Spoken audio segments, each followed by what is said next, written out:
ایک دوسرے پر ताबड़तोड़ मिसाइल्स और ड्रोन्स हमले, ईरान अमेरिका कशीदगी अरूज पर है। ऐसे में खबर ने आलमी दिफाई हलकों में नई हलचल मचा दी है। मीडिया रिपोर्ट्स में ये बात सामने आ रही है कि हालिया कशीदगी के दौरान रशिया ने अपना खौफनाक और तबाहकुन तैयारा, जिसे डूम्सडे प्लेन के नाम से भी जाना जाता है, ईरान पहुंचा दिया है।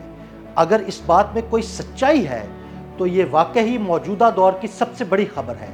आखिर ये डूम्सडे प्लेन क्या है और इसे हालिया दिनों में ईरान क्यों भेजा गया है?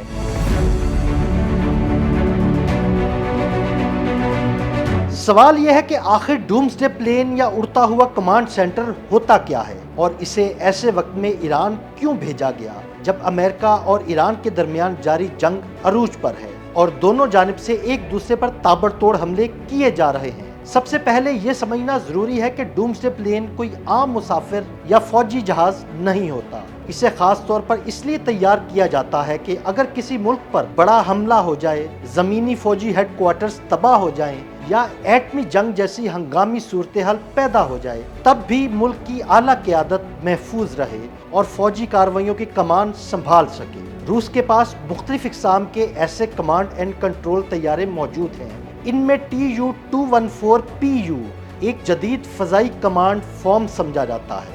रशिया का असल स्ट्रेटजिक डूम्सडे तैयारा आम तौर पर इल्यूशन 280 मैक्स डूम कहलाता है, जो एटमी जंग जैसे इंतहाई खतरनाक हालात में इस्तेमाल के लिए तैयार किया गया है। ये तैयारा जदीद तरीन सैटेलाइट कम्युनिकेशन सिस्टम्स, महफूज खुफिया मुवासलाती नेटवर्क, जदीद कंप्यूटराइज्ड कमांड सिस्टम्स और इलेक्ट्रॉनिक हिफाजती निज़ाम से लेस होता है। इसके ज़रिए सदर, आला फौजी हुक्काम और अहम हुकूमती शख्सियात ज़मीन पर मौजूद तमाम फौजी यूनिट्स, बहरिया, फ़िज़ाइया और स्ट्रेटजिक फोर्सेस से मुसलसल राब्ते में रह सकते हैं। अगर ज़मीनी मुवासलाती निज़ाम नाकाम भी हो जाए तो ये जहाज़ कई घंटों तक फ़िज़ा में रहकर जंगी ऑपरेशंस की निगरानी और अहकामात जारी कर सकता है।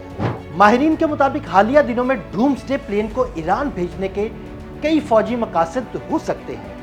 आखिर ऐसे कौन से फौजी मकासद हैं कि जिनकी वजह से हालिया दिनों में इस डूम्सडे प्लेन को ईरान भेजा गया? आइए इस पर एक नज़र डालते हैं। पहला इम्कान तो यह है कि रूस ईरान के साथ हसास फौजी मालूमात और इंटेलिजेंस शेयर कर रहा हो ताकि अमरीकी हमलों के दौरान ईरान अपनी दिफाई हिकमत अमली बेहतर बना सके। दूसरा इम्कान यह है कि रूसी फौजी माहिरीन ईरानी क़यादत को बराह रास्त मशवरे और तकनीकी मुआवनत फराहम कर रहे हों। तीसरा इम्कान ये भी हो सकता है कि दोनों ममालिक किसी मुमकिना बड़े बहरान या मज़ीद कशीदगी की सूरत में मुश्तरका मनसूबाबंदी कर रहे हों। कुछ तज्ज़ियाकार ये क़यासराई भी करते हैं कि अगर हालात इंतहाई ख़राब हो जाएं तो ऐसा तैयारा ईरान की आला सियासी और अस्करी क़यादत के महफूज इनखला के लिए भी इस्तेमाल किया जा सकता है। ताहम इस दावे की आज़ाद ज़राए से तस्दीक मौजूद नहीं, इसलिए इसे सिर्फ एक इम्कान के तौर पर ही देखा जाता है।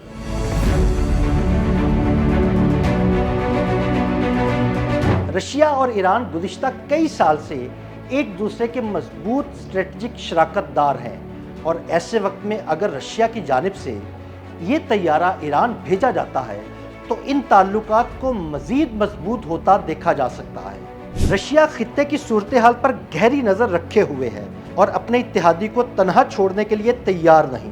ताहम ये बात भी याद रखनी चाहिए कि किसी भी ऐसे दावे की तस्दीक सिर्फ सरकारी बयानात या काबिल एतमाद ज़राए से ही मुमकिन होती है और जब तक ऐसी तस्दीक ना हो इन इत्तलाआत को एहतियात के साथ देखना चाहिए।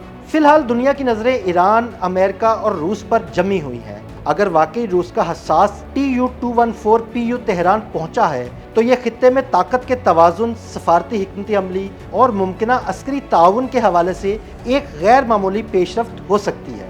अब देखना यह है कि आने वाले दिनों में ईरान अमेरिका कशीदगी क्या इसी तरह बरकरार रहती है और इस कशीदगी में रशिया क्या सिर्फ सफारती हवाले से ही ईरान का साथ देगा या बाकायदा इस जंग में ईरान का हिस्सा बनेगा।